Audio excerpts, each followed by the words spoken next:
Bonsoir, merci d'assister à ce live Studyrama TV consacré ce soir à l'ICN Bachelor Supest. Je reçois pour en parler Christine Crast. Bonsoir. Bonsoir. Vous êtes directrice de ce programme Bachelor. Et Chloé Bastan. Bonsoir Chloé. Bonsoir. Vous êtes étudiante en troisième année de ce programme. Alors beaucoup de questions sont venues de la part des internautes. Beaucoup nous suivent actuellement et vont en poser. Nous allons tout savoir sur ce programme post-bac du groupe ICN. Alors justement, le groupe ICN, en quelques mots. Alors ICN Business School, c'est l'école de management du Grand Est. Nous avons plus de 2700 étudiants, plus de 500 étudiants étrangers. Nous proposons différents types de formations, niveau Bac plus 3, niveau master. Voilà. Donc c'est un groupe d'écoles de management oui. Avec de différents programmes et différents Exactement. niveaux. Chloé, vous êtes entrée après le bac dans ce programme. Et dites-nous en deux mots pourquoi vous avez choisi un programme après bac. On reviendra évidemment sur le contenu du cursus de manière détaillée. Alors moi, ce qui m'a plu dans le programme ICN, c'est que c'était une formation qui était spécialisée dans le management, dans le commerce, mais pas trop spécialisée non plus. On a quand même des cours de finance, de marketing, de vente aussi, mais c'est pas trop spécialisé. Moi, c'est ce qui m'avait plu. Et en plus, comme elle est bien classée et que moi, je suis de Lorraine, je me suis dit que je combinais la proximité avec ma famille et une très bonne école de commerce. Et de quel bac avez-vous suivi? ES. Et vous étiez à Nancy même? Oui. Alors, justement, le groupe ICN a quand même plusieurs campus. C'est ce qui fait de vos particularités, et notamment pour ce programme Bachelor. Alors, en deux mots, le Bachelor ICN, où est-il? Et Supest, puisque en fait, Supest est un très vieux programme du groupe. Oui, donc notre programme Bac plus 3 date de 1990. Il a été créé donc en 90 et s'appelait à ce moment-là Supest. Par la suite, avec les différents standards, nous sommes orientés plutôt vers une appellation Bachelor. Bachelor aussi qui est commun avec nos partenaires d'Ecricom, puisqu'on peut rentrer dans le Bachelor, enfin on rentre dans le Bachelor grâce au concours Ecricom Bachelor. Donc pour répondre à votre question sur les différents campus, nous sommes effectivement donc, pour le Bachelor sur Nancy, Metz et Nuremberg. Donc avec la possibilité via APB de rentrer sur nos deux campus de Nancy et Metz. Voilà. Alors, on arrive tout de suite à la sélection. Donc, vous avez prononcé les concours Ecricom Bachelor. Ecricom, en quelques mots, je crois que c'est la banque du programme Grande École, mais également de la banque Bachelor, qui représente donc trois écoles. Trois écoles, donc Neoma, Kedge et ICN, Business School. Et on s'inscrit via APB? On s'inscrit via APB, donc pour le concours Ecricom Bachelor. Et en quoi consiste ce concours, en quelques mots? Alors, c'est un concours où il y a des épreuves écrites et des épreuves orales. Il n'y a pas de phase d'admissibilité, ça veut dire que quelle que soit finalement la réussite du candidat à l'écrit, il va aller systématiquement à l'oral. Donc, on a une épreuve de le TAGE post-bac, une épreuve d'anglais, ça c'est pour l'écrit, et à l'oral, une épreuve plutôt un entretien de découverte, et ensuite une épreuve orale en anglais. Le concours Ecricom Bachelor est un des rares concours post-communs sur APB. Donc, oui. Il ne représente qu'une ligne sur APB, parce que ça, c'est en général des questions qui Alors, ce sont différentes lignes par rapport aux différentes écoles. Et les candidats doivent choisir en fait le campus qui les intéresse. Il y a beaucoup de questions qui vous concernent, Chloé. Bonjour Chloé, pourquoi as-tu choisi ICN plutôt qu'une autre école de commerce? On n'a toujours pas parlé du programme, mais on va revenir sur le cursus. Mathilde, puisque c'est vous qui nous écoutez, elle demandait justement si vous étiez Lorraine et si vous aviez choisi notamment pour le contexte géographique. Donc comme je vous l'ai dit, oui, ça a été pris en compte. Après, ICN Supest, c'était déjà une école qui était très bien dans les classements. Et moi, ce qui m'intéressait beaucoup à l'époque et encore aujourd'hui, c'était aussi le parcours international. Et donc ICN a beaucoup de partenaires à l'étranger, donc ça a été aussi un gros facteur pour moi, pour choisir ICN. Donc la proximité. La proximité et aussi le côté international et puis le fait qu'on puisse un petit peu moduler son parcours en fonction des envies qu'on a au fur et à mesure en fait, de notre avancement dans les différentes années. Alors justement, quels sont ces différents parcours? Comment se construit ce cursus Bachelor qui s'étend sur 3 ans? Oui, sur 3 ans. Voilà, le principe du bachelor, voilà, c'est un bac plus 3. Alors, donc, il y a une première année qui est généraliste, une année de tronc commun, ainsi que la deuxième année. Les étudiants peuvent choisir de partir sur notre campus de Nuremberg, où ils peuvent faire la deuxième année intégralement en anglais. Et en troisième année, nous avons en fait différents choix, quatre parcours possibles. Soit les étudiants choisissent notre parcours intégralement en anglais, ce qu'a choisi Chloé, ce que nous appelons le BBA ou l'English Track. Deuxième solution, c'est de choisir un séjour académique au premier semestre et de revenir sur notre site à Nancy faire ce que nous appelons le French Track avec une spécialisation. Peut-être on y reviendra ensuite. Autre possibilité, c'est de partir toute une année en double diplôme et donc de revenir finalement au bout de cette année avec le diplôme de l'université partenaire et le diplôme donc ICN Bachelor Supest. Et autre possibilité, et la quatrième, c'est de faire tout le cursus à Nancy, donc en français, mais avec une spécialisation qui est donc que l'étudiant peut choisir.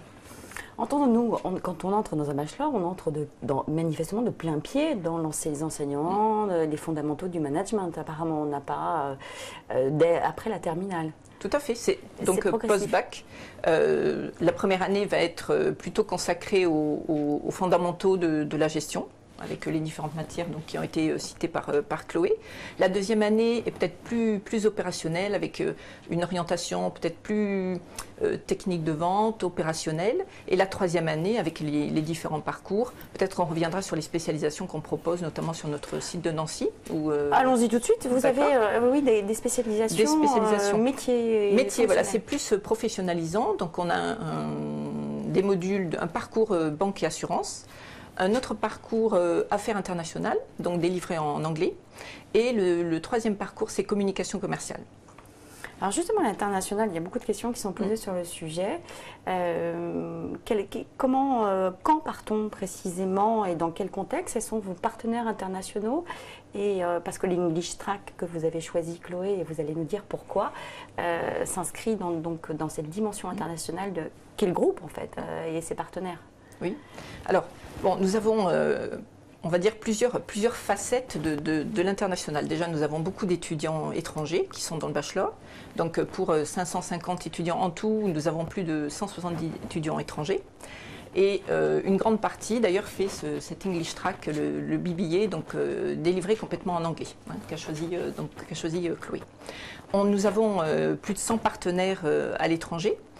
Donc nos études, dédiés spécifiquement au bachelor, ça veut dire que nos étudiants peuvent aller dans 100 universités différentes, ça représente à peu près 42 pays. Donc un choix assez important d'universités, de pays, de cultures qui leur sont proposés. Ensuite, l'international, c'est aussi des cours en anglais, c'est toute l'ouverture internationale qu'on peut aussi proposer à nos étudiants. Tous nos étudiants de deuxième et troisième année, quel que soit le campus, ont toute une semaine internationale qui est organisée avec des professeurs invités de tous les pays. Voilà. Alors justement, vous avez choisi l'English Track, qui est quand même un programme un peu particulier. Alors il y a Milord qui vous demande, vous avez beaucoup de questions Chloé, il y a Milord qui vous demande ce que vous pensez faire avec votre bachelor. Ensuite, pourquoi vous avez choisi cette école en particulier? Alors après mon bachelor, moi personnellement, je pense continuer sur un programme master, donc pour finir il me semble en bac plus 5. Ce qui en fait le concours bachelor nous permet après, le bachelor nous permet après de viser en fait toutes les autres écoles de commerce par un concours tremplin ou passerelle qui nous permet après d'avoir en fait d'intégrer un programme pour être en bac plus 5. Donc moi ma poursuite d'études ce serait partir sur un master après mon bachelor. En fait, dès le post-bac, vous vous êtes posé la question, vous avez pris globalement cette stratégie que d'aller vers un bac plus 3, tout en sachant que vous pourrez entrer sur le marché du travail, mais vous... Voilà, c'est ça. En fait, ce qui est bien avec le bachelor, c'est qu'il est assez professionnalisant. Donc, si on a plutôt une vision sur bac plus 3 et que ça nous semble correspondre à notre projet, on peut s'arrêter en bac plus 3 et ensuite tout à fait s'intégrer directement dans le marché du travail. Ou alors, si on a envie de peut-être pousser un petit peu plus certaines notions, on a la possibilité de rejoindre d'autres écoles, par exemple ICN, en programme Bac+5. Donc vous parliez du concours tremplin, c'est le concours réservé aux admissions parallèles des concours Écricom justement. Voilà, c'est ça. Vous allez les présenter? J'espère, oui, je pense. Je pense que je vais les présenter, mais après je vais essayer de présenter aussi tous les autres pour avoir le plus de chances. Beaucoup de questions justement sont posées sur la poursuite en master, donc il est possible de rejoindre un programme grande école par la suite. D'autres questions sont posées sur, alors on revient sur Théo par exemple, on vous dit que vous avez plusieurs campus à Nancy et à Nuremberg, il réagit à ce que vous disiez, il demande comment choisir, est-ce que manifestement on veut le faire dès le départ ou c'est en fonction des options qu'ils prendront? Oui. Alors un candidat qui postule via APB, c'est-à-dire qui a un bac français, a le choix entre Nancy et Metz. Alors souvent le recrutement sur le bachelor, donc un programme post-bac, se fait souvent sur le critère de la proximité. Alors notre recrutement est essentiellement, on va dire, du régional, mais plutôt du Grand Est. Ce n'empêche pas bien sûr des candidats de postuler de Paris, de Lyon. Enfin, actuellement, nous avons même des étudiants voilà, qui viennent vraiment, bien sûr, de régions hors Lorraine. Mais c'est vrai que la proximité, je pense que un des critères de choix du bachelor, bien sûr, il y en a beaucoup d'autres, mais ça va être aussi la proximité.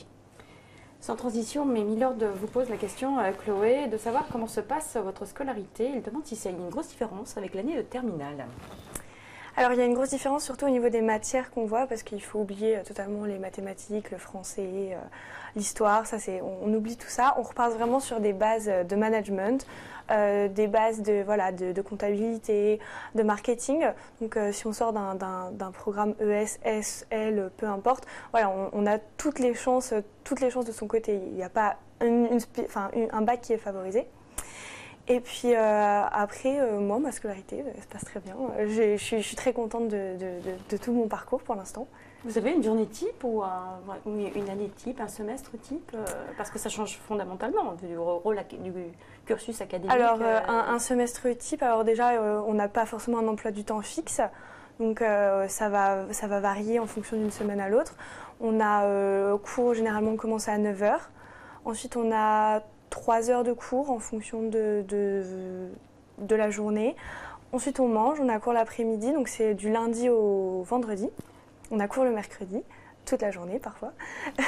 C'est plus comme en terminale où on n'a pas cours. La différence, voilà, c'est la plus grosse différence. Et puis après, c'est surtout au niveau des cours. Le rythme, je dirais que c'est peut-être un petit peu plus soutenu parce que le système de partiel est un peu différent de ce qu'on a pu connaître au lycée. Donc là, on a le premier semestre avec les examens en fin de semestre. Et après, pareil, on reprend de nouvelles matières au deuxième semestre avec des examens, pareil, à la fin du deuxième semestre. Hector vous demande si vous avez beaucoup de travail chez vous ou est-ce qu'il y a beaucoup de cours en amphi? Est-ce que vous favorisez la pédagogie par projet, par exemple? Oui, je vais peut-être répondre à cette question. Alors, il y a des cours d'amphi, mais on essaie toujours de diviser les groupes, d'avoir des tailles, on va dire, pédagogiquement intéressantes aussi. Donc, on va avoir des groupes de 50 à 90 étudiants. Bien sûr, le bachelor, c'est aussi l'intérêt de suivre des cours dans ce cursus. Ça va être un mélange de cours académiques, certaines matières assez théoriques, mais aussi une mise en pratique, des mises en situation, des travaux de groupe, beaucoup de projets, souvent très en lien avec la vie de l'entreprise. Souvent des thématiques qui sont données par les entreprises et que les étudiants essaient de résoudre et de répondre à des problématiques. Donc des cas pratiques en fait, c'est très pragmatique l'enseignement en bachelor. Oui, oui. Loïc a lu que vous disiez dans votre présentation que les étudiants étaient acteurs de leur parcours. Il vous demande ce que ça signifie. Il vous demande s'ils choisissent les cours, si tous les cours sont obligatoires ou s'il y a des matières et autres matières Tout est obligatoire ou on peut choisir. on n'est pas dans un parcours à la carte par rapport au module, enfin par rapport au cours. Hein. Cette notion de carte, c'est plutôt par rapport justement au parcours, ou en deuxième année où l'étudiant peut demander à aller à Nuremberg, ou les différents types de parcours que nous avons expliqués déjà pour la troisième année, et notamment les professionnalisations, les domaines de professionnalisation. Donc le parcours n'est pas forcément dans des choix de cours, de modules, parce qu'il y a vraiment des matières qui sont communes à tous les étudiants, mais c'est plutôt en deuxième et en troisième année par rapport au type de cursus. Il y a beaucoup de questions qui sont posées sur justement, peut-on rater des cours? Il y a 3 personnes qui me demandent. Ah oui. Moi, je le Mario déconseille. et Chloé. Moi, je le déconseille parce que par rapport à la question que vous avez posée, enfin qui a été posée tout à l'heure, en demandant est-ce qu'il y a besoin de beaucoup travailler chez soi, je pense qu'en allant à tous les cours, en s'impliquant, en essayant de comprendre, après c'est plus du peaufinage à la maison. Il n'y a pas besoin de travailler d'arrache-pied chez soi pour espérer avoir 10. Si on vient au cours, si on est impliqué, voilà, si on échange avec le professeur, après les choses découlent d'elles-mêmes en fait. Alors justement, Amandine réagit à vos propos et demande comment ça se passe, si vous avez des notes régulièrement, si vous avez des partiels par exemple. Alors la plupart du temps, ce qui se passe, c'est que donc on a un module, donc une matière, on va appeler ça plus facilement une matière, et sur le semestre, et le professeur fait généralement 1 ou 2 ce qu'on pourrait appeler devoirs au cours de ce semestre, qui va compter pour 50 ou plus ou moins de la note, et après on retrouvera cette matière au partiel qui comptera pour 50% de la note. Voilà. On a peut-être précisé qu'on a un système de contrôle continu et d'examen final. Voilà. Et c'est systématique pour tous les cours. Il y aura forcément deux parties dans la notation. Ça permet un suivi pour l'étudiant de se situer par rapport à ses résultats au cours du semestre. Alors Clémentine, on va revenir à la professionnalisation, mot clé aussi de la formation. Clémentine vous demande quelle est la part des stages et concrètement comment se traduit la professionnalisation tout au long de ce cursus. Alors déjà, je pense que nous avons beaucoup de liens avec les entreprises. Nous avons beaucoup d'intervenants professionnels qui interviennent dans le cursus. Les stages sont obligatoires dans la scolarité. Donc en première année, 8 semaines obligatoires, deuxième année, 12 semaines, et aussi en troisième année, 3 mois, enfin 12 semaines, 3 mois. Donc les stages ont un rôle très important et permettent bien sûr à l'étudiant de choisir par la suite des orientations, aussi on va dire de peaufiner son parcours professionnel et ses choix aussi ou de poursuite d'études ou d'insertion professionnelle. Beaucoup de questions sont posées sur l'alternance. Proposez-vous le dispositif de l'alternance? Alors pas pour le bachelor, notre école le propose dans le cadre du master, mais pas pour le bachelor.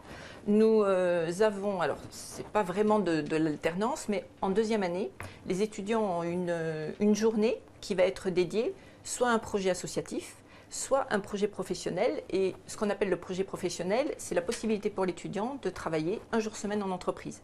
Alors bien sûr, c'est une forme de contrat, ça peut être une convention de stage, mais ça peut être aussi un CDD, ce qui lui permet aussi de travailler un jour semaine durant sa deuxième année. Donc c'est rémunéré? C'est rémunéré. C'est peut-être une alternative au financement. Il y a beaucoup de questions qui sont posées sur le financement. C'est vrai que la scolarité est payante. Des questions sont posées. Quel est le coût de la scolarité et comment aider les étudiants à financer vos études? Et vous-même, vous nous direz comment vous avez financé vos études, Chloé?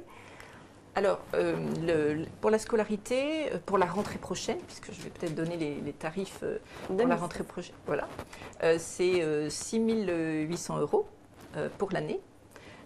Différentes possibilités de financer, bien sûr en travaillant à côté. Donc peut-être Chloé pourra amener son témoignage sur cette expérience.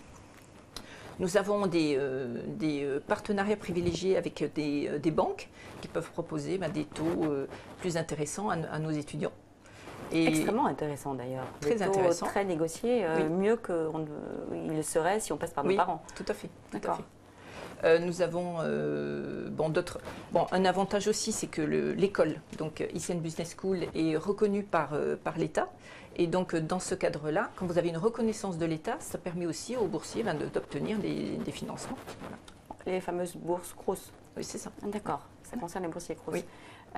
Vous êtes reconnu par l'État, je rebondis aussi sur les labels, mais votre bachelor est également visé. Oui. D'accord. Oui. Donc on a le visa du ministère, l'enseignement supérieur et de la recherche. Donc l'avantage du visa, parce que je me suis rendu compte que beaucoup de candidats ne connaissaient pas les avantages d'avoir un bachelor visé. C'est une reconnaissance d'un diplôme Bac+3 qui permet de poursuivre ses études en master, que ce soit à l'université ou dans des masters de grande école. Alors Chloé, effectivement, la question du financement est quand même importante dans un choix d'école. Il y a beaucoup de critères, mais vous-même, qu'avez-vous fait pour financer cette formation? Alors, moi, personnellement, j'ai trouvé un petit boulot, comme on pourrait dire, mais c'est plus une succession de CDD. Comme je vous ai dit, les cours ils finissent le vendredi, donc du coup ça vous laisse toute la journée du samedi pour pouvoir travailler. Et puis après, comme l'emploi du temps n'est pas fixe, vous avez des semaines qui sont un peu plus chargées que d'autres. Et par exemple, une semaine qui va être un petit peu plus légère, et ben, comme nos emplois du temps sont donnés une année à l'avance, ça change très rarement, on peut s'arranger pour, si on trouve des boîtes d'intérim ou alors une société qui est d'accord pour s'arranger, pour quand il y a des semaines de libre ou plus légères ou pendant les vacances, pour pouvoir cumuler avec un emploi étudiant. En plus de vos stages, en plus de vos cours.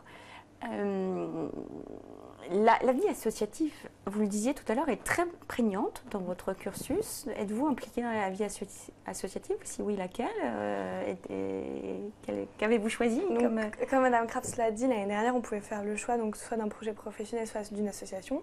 Moi, j'ai fait le choix de l'association ICN Dakar. Donc, en fait, on avait pour but de rénover une école, justement, à Dakar, pour permettre aux gens qui n'ont pas forcément la chance que nous, on a d'être dans une école de commerce, d'accéder à l'éducation. Et vous êtes partie? Alors nous, on a fait surtout des récoltes. On a fait surtout des récoltes de fonds et des récoltes aussi de fournitures, tout ce qui était livres, stylos, papier, voilà. C'était notre mission de l'année. La vie associative est importante. Quel regard ont aujourd'hui les recruteurs sur cette implication dans la vie associative? Évidemment, au-delà des stages, des cours, oui, etc. Je pense que ça a quand même une valeur à leurs yeux. Oui, bien sûr, parce que l'association, c'est en fait une mini-entreprise où on va avoir le président de l'association, le trésorier, le secrétaire, les membres actifs.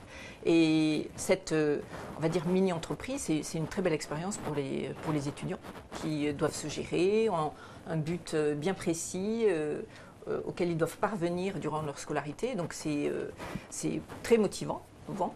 Et c'est très enrichissant, ça apporte beaucoup. Et je pense que c'est une bonne plus-value aussi sur le CV de l'étudiant. Et c'est une obligation dans le cursus? Oui, soit le projet associatif, soit le projet professionnel dont on a parlé tout à l'heure. Et l'accompagnement, justement, l'accompagnement de vos étudiants vers la vie professionnelle se traduit dans toutes les années par des séminaires, par exemple. En quoi cela consiste-t-il?